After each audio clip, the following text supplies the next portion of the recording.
Hello YouTube, HPZeta here today, and it's been a few months. Sorry for doing another update video instead of any actual other content. I have to get an update video out. It's been like 2-3 months since I've done a new video, and I just want to update you guys on my situation or lack thereof. Basically, I've been in a rut for 2 months.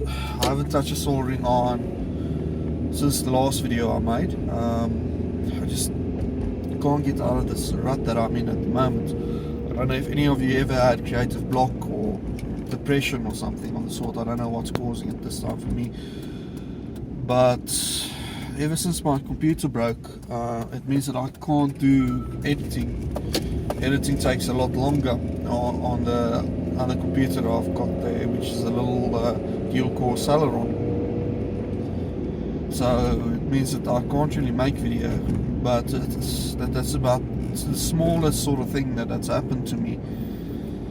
The biggest thing that's happened this month is the work situation has decreased tremendously.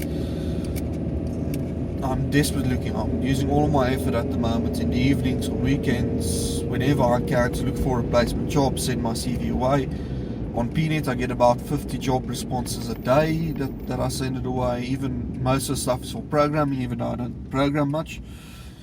I still send my stuff away because work has just deteriorated to the extent that about a month ago they called me in for disciplinary because I forgot to lock the server room on a Friday over the weekend. And the only reason I knew about that was because I actually told my senior nothing was stolen, nothing was missing. The building was still locked, no one could get in, but they decided to give me a final warning for that. So I think just socially my relationship with the colleagues and everything at work has deteriorated to such an extent I need to get out of there.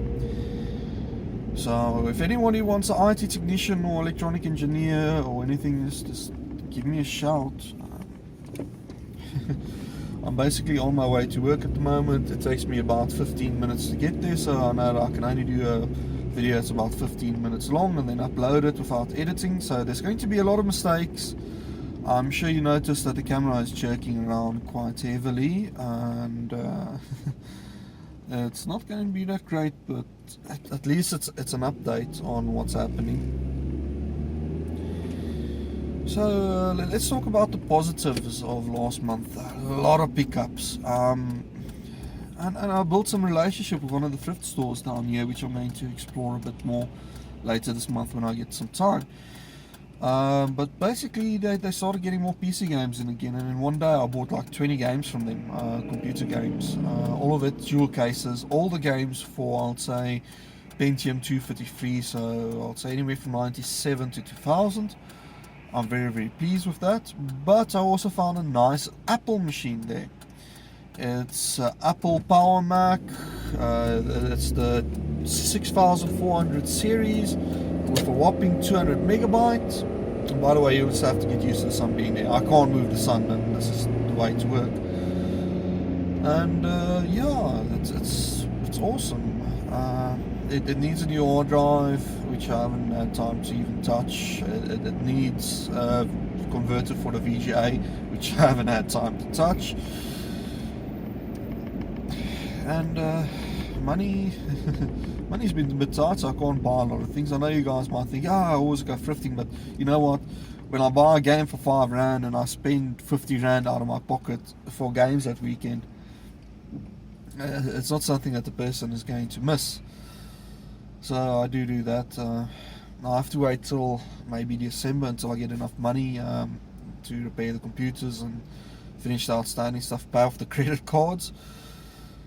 Let's see if I still have a job by then. I don't know, maybe not, but yeah, we will have to wait and see what happens there. And yeah, I've got a big stack of games that I need to go through and show you guys from June, July, what I've been picking up. I've got a lot of outstanding machines for a lot of people. I'm sorry, I'm going to start getting through the backlog this weekend actually, because I cleared both weekends. And I need to get out of this rut, so I'm just going to keep on soldering. Even if I don't get video of the stuff that I'm doing, I'm just going to keep at it, because I need to get out of this rut. I went to Geekfest a few days ago, and it was absolutely phenomenal.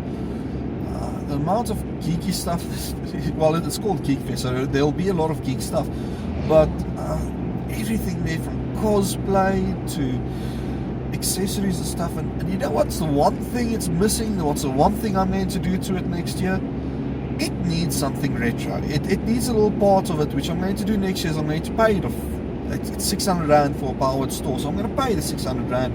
And I'm going to go there with some consoles. I'm going to go advertising the website, the YouTube channel, and I'm going to get some publicity out of there, because it's the one thing. We've got a huge number of people in South Africa love the old stuff. You know, talking to some guys there, whenever I mention something like a Mega Drive or a Spectrum, everyone has memories of it. So why isn't our community at the point where everyone can get involved? And that's basically what I'm going to do next year at Geekfest. Let me know what your thoughts are on that. I also want to create a little website with an index for everyone, all of the local retro collectors and things. I've made contact with a few awesome guys recently, even though I haven't been answering emails back. Sorry guys. But that's my future plans. And considering I'm now at work, so I'm going to switch off the camera so that you don't know exactly where I work. But anyway, that's me, HPZ, signing off. Bye.